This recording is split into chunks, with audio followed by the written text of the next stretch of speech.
Hello YouTube, this is Morgan, Airspeed Prime here with my next Voltron Legendary Defender Season 8 review.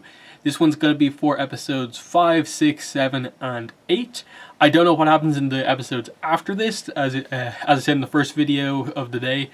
I'm just giving my thoughts as I go through this groups of episode by groups of episodes. So you will see 9 to 12 in the next video, and then a live reaction video to the last episode of Voltron. So anyway, 5 through 8. Interesting group of episodes. As usual, we get our... I suppose we technically got like 2 more kind of fun, out there kind of episodes in the kind of vlog episode, as well as Clear Day. There was plot going on in the background, which I think helped both episodes.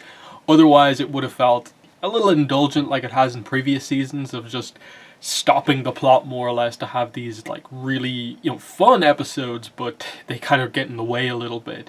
I still think that was sort of present here, especially like coming off the sort of mid-season finale of episode 6.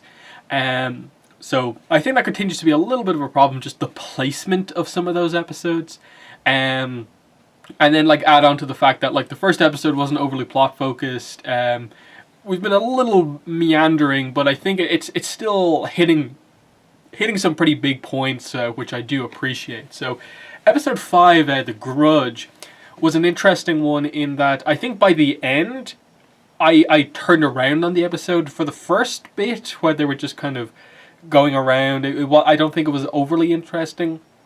I'm kind of like, okay, the people here who've kind of captured them, who is it? And then like at the start you're like, oh, is it just the random guy from the episode where like Paige gets Matt back? But then like it kind of switches around and it's like, oh, it's Zethrid. That's really, really interesting actually, so she's alive. And then her whole dialogue as she's fighting is like, Ezor is dead, basically. Like, she's gone, she left. Like, they don't use the word dead, but you're sort of used to in shows like this them never really saying it like that. So the entire interpretation is that, whoa, Ezor died in the explosion, but Zethrid's alive. That's an interesting take, because I think most of us just assumed that they were both dead because of the explosion last season. So when Axia arrives and reveals that, no, Ezor is alive, she just left Zethrid because Zethrid focused more on the anger and rage when she didn't want to, and it was sort of this kind of breakup moment, given that they're basically a couple. I thought that was, I think, a very interesting way to take the episode, in that I think it countered one of the problems that I think people had from last season, was obviously with the LGBT representation and them obviously doing what they did with Shiro and Adam, but then also doing Zethrid and Ezor. So it was nice to see them kind of switch that around. And it actually allowed, I think, Zethrid and Ezor and Axia to actually have a pretty good character development episode. Obviously, Axia, I think, a little bit more so than Zethrid and Ezor, but it worked in that, like, okay, they're injured because of that explosion. Zethrid, I think, learns over the course of these episodes to kind of get rid of that anger and rage and focus more on, the relationship with Ezor is more important than anger at the Paladins. And I suppose just seeing like how well they're sort of treated even as prisoners kind of turns them onto the right side. So that was pretty solid. The Axia stuff, I think, was definitely the most interesting one. They don't seem to really be committing all that much to like really delving into like a relationship between Axia and Keith at all. Instead, what they did here was they just kind of gave her like a chance to speak a little bit more, interact with other characters outside of Keith, and pairing her basically up with Veronica and the other kind of pilots, I thought was actually quite interesting, in that obviously the Paladins are going to be sticking together and there's not that much of an opportunity for Axia to like just be there like directly around them all that much. So pairing her up with the other characters who are like in or around her age, I suppose, was quite nice. And especially with Veronica wanting to sort of get to know her a bit more, and it gave an insight into her character, just with the idea of she interprets Veronica being around her a little bit more often as like Veronica spying on her. You don't trust me enough, you want to keep an eye out to make sure I don't do anything wrong, when it was just honestly wanted to get to know her. And we didn't get too much depth, but I did appreciate Aksha mentioning, throughout the whole episode that, the three of them, the whole group, I suppose, Narti included, came together basically because they were all half-breeds. They were sort of outcast by Galra society, especially with the Empire being quite heavy at the time. Like, Lotor was the only one who took them in and just kind of directed their rage in other directions. And Aksha has changed, and she's kind of wondering about, like, has she actually changed or not. And I like that she ends up helping out, like, people she was teammates with for a while, but also giving us an insight into, in a way, this explains retroactively more of why she turned in the way that she did, why she was so against Ezor and Zethrid with what was happening last season, because she realized that, I had that, she lets it go, and in this episode does what she can to get Ezor and Zethrid out of that and sort of almost like pair them back up together.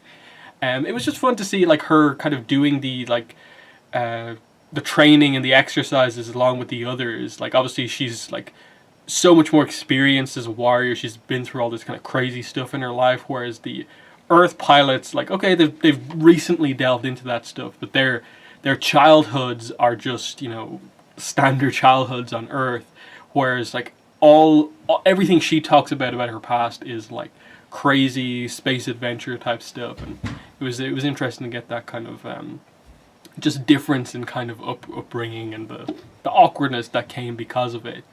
I still want to see some more interactions between Aksha and Keith, just because of what they did last season, and especially like placing her in the last scene with Crollia and Keith at the father's grave. I thought that was establishing that connection. Maybe that's a relationship they'll lean more towards in the like end of the season, when the action is kind of over. They'll move towards that, but who really knows? Still, I appreciated that Aksha isn't just an important character because of a connection just to Keith, that they're actually developing her with other characters a little bit more. So I think that's most of episode 5. It was just this kind of quest for revenge. It kind of turns around a bit, and it's obviously revealed to be pretty okay. And again, it served the purpose of like having a lot of the scattered remnants of the Galra Empire sort of turn around and side with the Coalition, which obviously led into episode 6, which was our mid-season finale type episode, the first stage of the plan coming into fruition, resulting in this big ritual using the cubes they got from Alcarion, the power of all of the different row beasts, plus being on Oriande, to basically rip a hole in fabric to the point where, like, they basically said, like, along the lines of, like, the essence of reality is coming out of this thing. And she pumped more and more energy into it, and it was to ultimately get Lotor back. Lotor is back, but notably, we haven't seen him in person yet, I think. As of episode 8, I don't think we've actually seen him properly in person. Or if we have, it's just been a quick glance and we haven't actually got his official thoughts. Either way, that was the result. It was this defeat, basically, to set the stage for, I suppose, Onerva and Lotor plus the Alteans versus Voltron going into the last groups of episodes. Making it sort of clear that at this stage, Onerva is more powerful than Allura. Previously, when they kind of battled, Allura was able to sort of kind of burst through Onerva's attacks, but this time the power is too much, and it sets up the sort of temptation for Allura in episode 8. So I thought the finale, the mid-season finale, was good, but as I said before, like, the action feels a little bit samey to me, especially the last couple of seasons. Like, the Atlas didn't have particularly great choreography when it transformed. Voltron wasn't doing anything overly unique when it was fighting. It was just the standard sort of like action of, like, Voltron is meant to be at the disadvantage, so it just gets beat up a little bit of a comeback, gets broken out into the 5 separate parts. I think notably they're using the fact that Lance and Allura are kind of openly dating and in a relationship to add drama to a lot of scenes, in that Allura sort of had a chance to take out Unnerva, but didn't because Lance was being threatened, and similarly Lance jumping in to save her at certain points. I thought it was a little confusing in the middle of all of this, where like Lotor comes back, and all of a sudden the pilots of the Robeasts are like, something's up, and they just kind of stop. They don't. They still sort of fight Voltron, but it stops being this really aggressive thing, and they just didn't really explain necessarily what happened. Maybe I needed to watch it again. I need to watch it again a little bit more closely to figure that out. I just thought it was a bit all over the place. It was a bit confusing in the kind of fracas of everything happening. Obviously, as I said, I don't think we've really seen Lotor properly just yet. And in general, I'd maybe say that like after episode 6, I wished we would have cut back a little bit to see what was happening, because I'm still not entirely clear now that Lotor's back. Like, okay, what is the plan now for the villains? There's still this sense of we need to find them and defeat them because they have this ability to sort of like rip reality apart. We know Lotor's been a villain in the past. We know Unnerva's a villain now. But like, what's the plan as such? That's what I'm not really sure about right now. But I think it served its purpose of just having Lotor return, but also setting up the mystery of what's he like now. Episode 7 was the sort of video kind of vlog episode. I thought it was interesting in the way it was shot, in that like using that, I think, Kincaid's camera for like the entire episode, and just tracking a day on the Atlas in the aftermath of what's happened. The main plot that came out of this was obviously the fact that in the background, while all of this is happening, they have been capturing a variety of pilots from Robeasts as they've been defeating them, but none of the Altean pilots have been talking to Allura or Rommel, and I like how they sort of brought both sides of the episodes together in the end, of like this more serious plot of them getting a pilot and all that happening, and then the more mundane aspect of just filming the fun times on the Atlas, and like here's Hunk doing some cooking. They're interviewing like Calivan and Keith about certain things, and in the end, it's Hunk making an Altean dish because of the information he's got from interacting with Karan and Allura, that kind of gets through to the new Alteans, and he kind of, just through that experience of knowing her, tells them that if you want to know more about Altea, don't do it through me, where I've heard stories from Allura. Just talk to Allura. But then I also did like that they referenced what happened before with Luca, I think, in like the first episode, where she was killed or taken out basically as soon as she mentioned Unnerva. The same thing happened here when she does talk to the guy. He is killed basically by Unnerva because she has control over all of them. That's part of the reason why they weren't speaking, because they feared for their lives. And that obviously led to what I think is meant to be the reintroduction of the kind of dark quintessence energy, which was obviously the thing that affected Unnerva and Zarkon back in the flashback episode that we saw, which has kind of caused all of this basically. I think that's what that stuff was meant to be, was the reintroduction of that, and the temptation throughout all of episode 8 basically of Allura, should she use this to kind of gain power like Unnerva did, to be able to defeat her and get what she wants, or not. That was I think an interesting one, in that I'm glad the show's finally addressing that again. It obviously led you to sort of interpret it as you would as you went through episode 8, of like, okay, she's seeing visions of Lotor, it's kind of transforming into Lance, it's transforming into her mother, it's kind of affecting her dreams, and ultimately it's all to tempt her into taking in this dark energy into herself, which she does at the very end. That's like the cliffhanger ending, is that that's what she's done, and Sam goes in and finds her. So I'm very intrigued to see where they go from here, because I think they did it well, in that throughout the whole scene, the whole episode, I was like, please Allura, don't do this, don't do this, don't do this. And then when she does, it's like, oh no. But you get why they did that, because they used her new relationship with Lance. They used her mother, which I think they've done once or twice, they've addressed her relationship with her mother, but using it especially here, I thought like it worked well as like, I get why she would sort of fall for that sort of temptation of what she could potentially do with this power.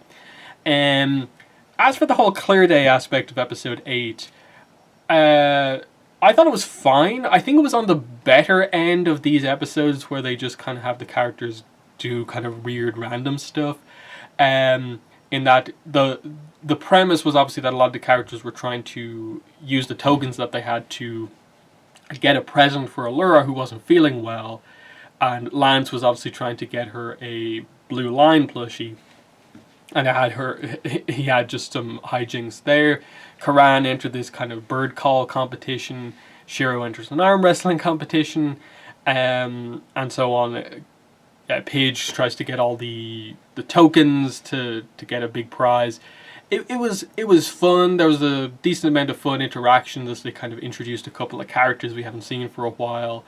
But for the most part, that was most of what that was about. Like, it was fun, enjoyable. It wasn't as like I think just over the top, like just distraction as some of the other episodes.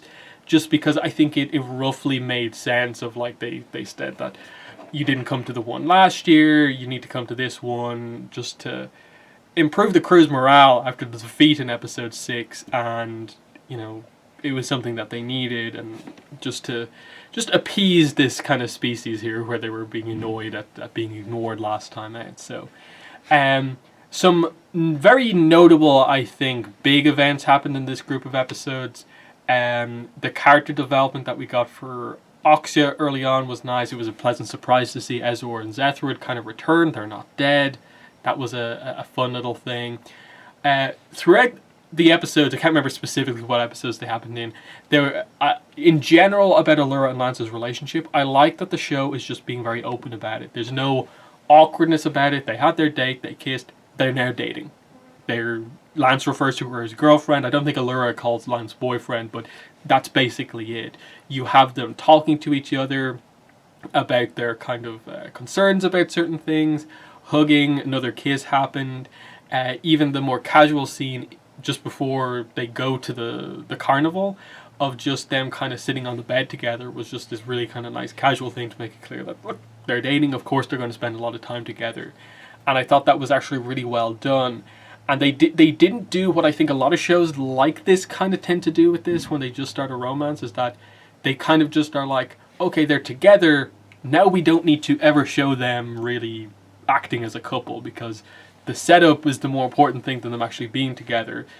And I actually find it so much more interesting that they're just addressing that. It makes everything feel all the more intense, because you also have the whole fear as Allura's being tempted to use the dark quintessence energy of, you know, you're together with Lance now, don't mess this up, it's just happened, you're happy otherwise, don't fall for this temptation and potentially mess that up as well. So I thought they used that really well throughout the episodes also.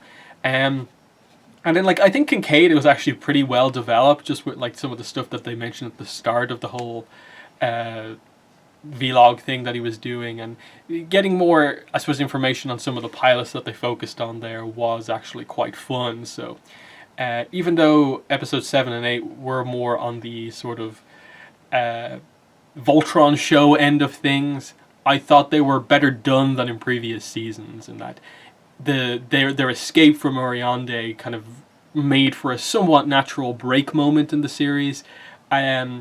Maybe you can question them more or less doing close to 2 full episodes of like fun stuff and not directly related to the plot, but I don't feel like it's taken too much away, but we'll see as we go into the remaining, 5 episodes. So yeah, that's all I have to say about these 4 episodes. So in the comments, let me know what your thoughts were on Voltron Season 8, episodes 5, 6, 7, and 8, and I'll be back in an hour or 2 with my review for episodes 9 to 12, and then after that we'll do the live reaction video to the last episode.